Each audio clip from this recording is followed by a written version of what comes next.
Haru, we're here to discuss the economy and how grave the situation is. You know, our president has been trying to battle this problem for several months now with really no definitive answers. It seems like people are just throwing things up in the wall and hoping something would stick.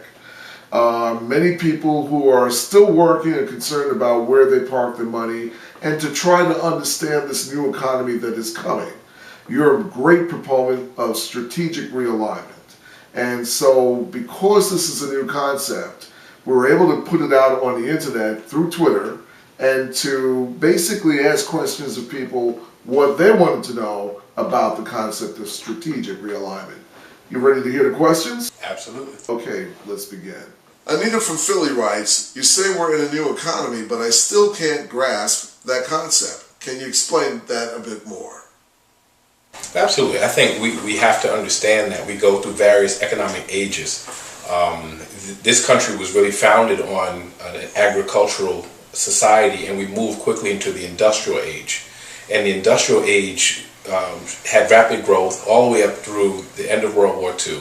Went through the space age, the atomic age, the age of information, and now we've moved into what we call the age of innovation. And each age is marked by rapid growth in technology, communication, and transportation. And so what it does is ushers in expansion in terms of financial growth. But in between each cycle is a time of decline. And so right before the peak of the industrial age, we were in the Great Depression.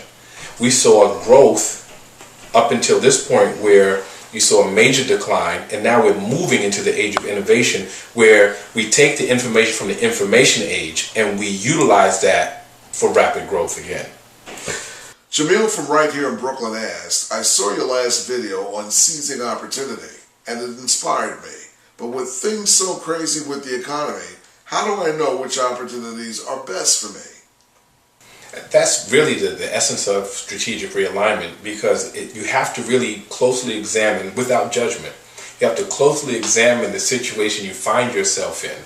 So you have to do an honest assessment of your financial situation, your skills, your resources, your talents, your desires, your time, your relationships. You have to really look at all those things, and then you have to look at the new opportunities that exist, and you have to kind of merge them together.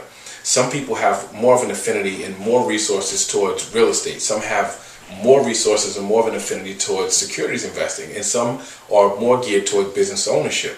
And so you have to really examine the opportunities that exist and match them with the resources and things that you have on your side. And Stephanie from Portland, Oregon has the last question. "I'm 55 years old and worried about whether my retirement account will be worth anything by the time I'm ready to stop working.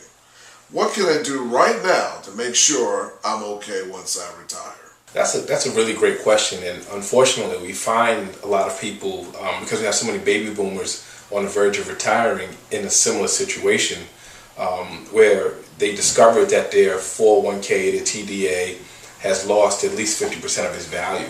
And unfortunately, that money is unrecoverable. And so what she has to do in regards to strategic realignment is closely examine every asset that's inside of her portfolio.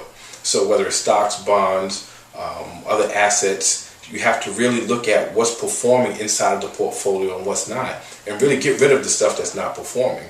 Unfortunately, we've relied on someone else to manage our funds for us, but it's time to really take control of that and examine what's inside of it, and then move those things around and put them in places that are performing much better.